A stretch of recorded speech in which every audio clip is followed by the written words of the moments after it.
Hey everyone, I'm back because I felt bad. Not only did I feel bad that my first video got cut off at example 6 here, I also didn't realize there's a back to the paper. There's example 2. So this video is going to put the finishing touches on our lesson titled, where is it? Quotient rule for exponents. So if you whether you tuned into the first video or not.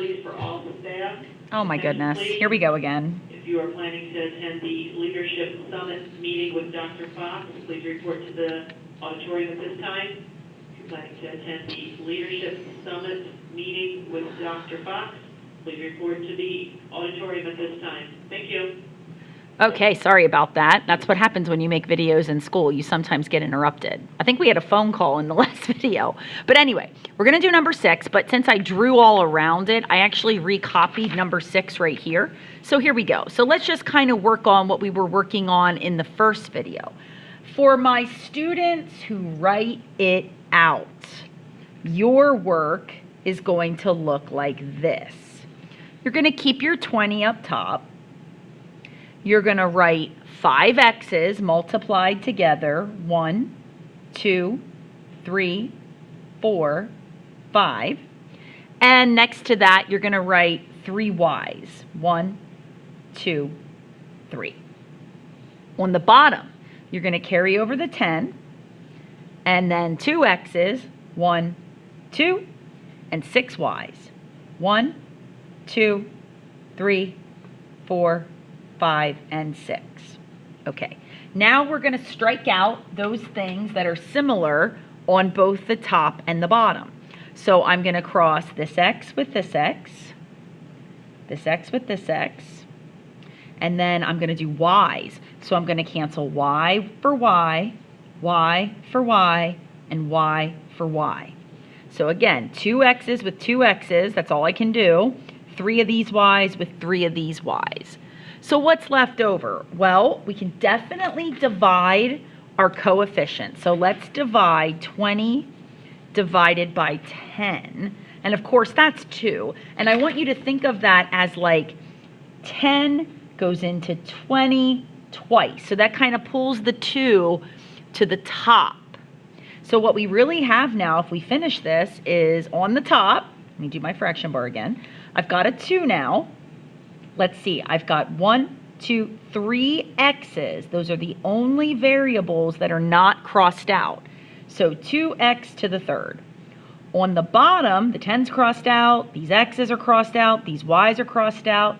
It looks like I'm just left with 3 y's, so I'll call that y to the third. So that's going to be my final answer. Now, shortcutters, you ready? Let's go back here. If you don't want to go through all this to write it out, and I know I have some of you that do not wish to do that, then you have to know your shortcuts. The quotient rule states that you divide the coefficients, so you're doing the same thing, 20 divided by 10 is 2.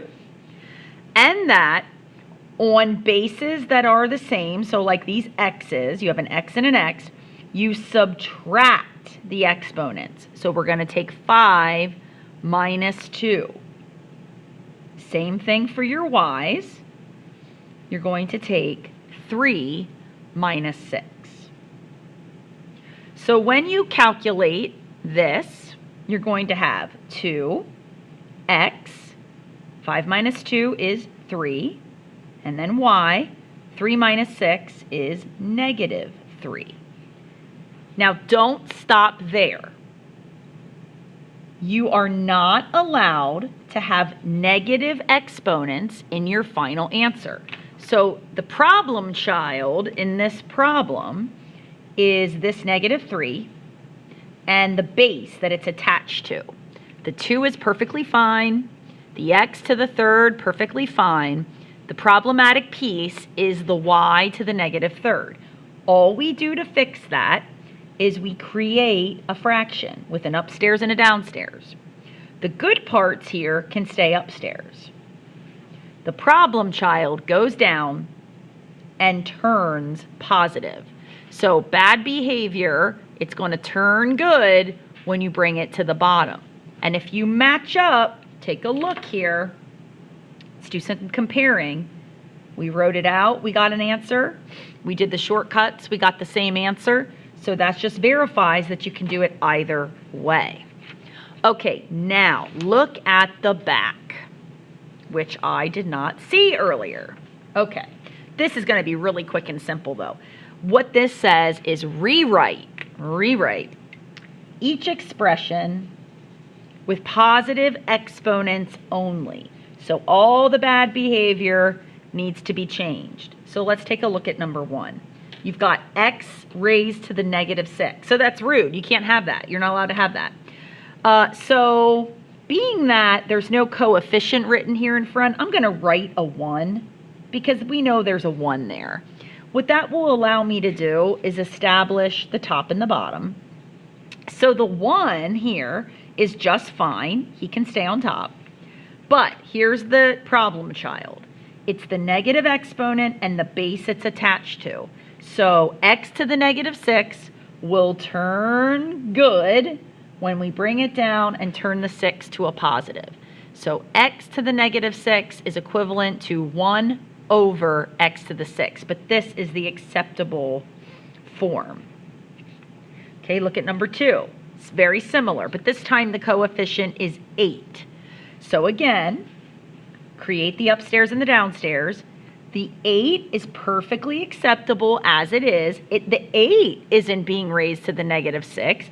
The 8's being raised to the first, so that stays up. Problem child goes to the bottom and turns positive. So 8 divided by x to the 6th, final answer. And last but not least, we've got 5x to the 4th, y to the -7th.